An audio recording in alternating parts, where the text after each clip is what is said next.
Hello and नमस्कार। आप सभी का अल्फा ऑनलाइन एकेडमी में स्वागत है। और हम लोग चर्चा कर रहे हैं भूमि विकास बैंक के बारे में।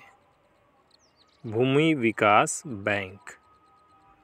भूमि विकास बैंक की जो स्थापना है भूमि बंधक बैंक के नाम से वर्ष 1929 में मद्रास में स्थापित किया गया था, जिसका उद्देश्य था किसानों की अचल संपत्ति को बंधक बनाकर। अचल संपत्ति कहने का तात्पर्य है किसानों की जो भूमि हो गई या उनके जो मकान हो गए, उनको बैंक जो है अपने पास गिरवी रखकर या बंधक बनाकर उनको कृषि कार्य हेतु, जैसे कि उनकी कृषि के लिए उनकी भूमि के सुधार हेतु या कृषि उपकरणों की खरीदी हेतु उनको जो ऋण उपलब्ध कराने के उद्देश्य से भूमि विकास बैंक की स्थापना की गई थी।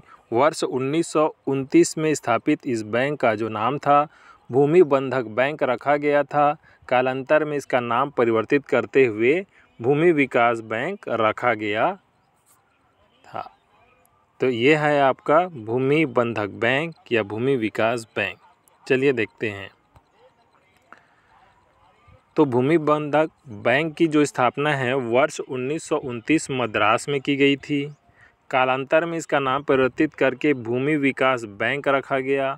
कुछ समय बाद इसके नाम में फिर से परिवर्तन किया गया और प्राथमिक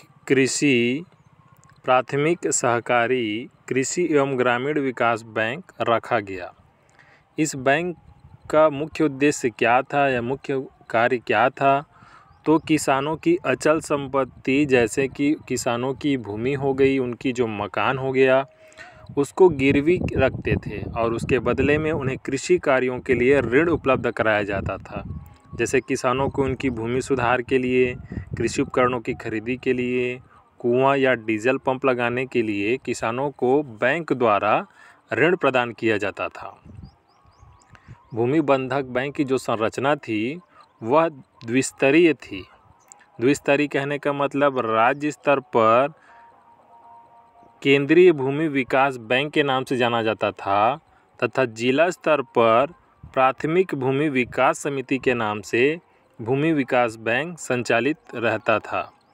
वर्ष 2014 में जिला सहकारी कृषि और ग्रामीण विकास बैंक का जिला सहकारी केंद्रीय बैंक में संविलियन कर दिया गया है।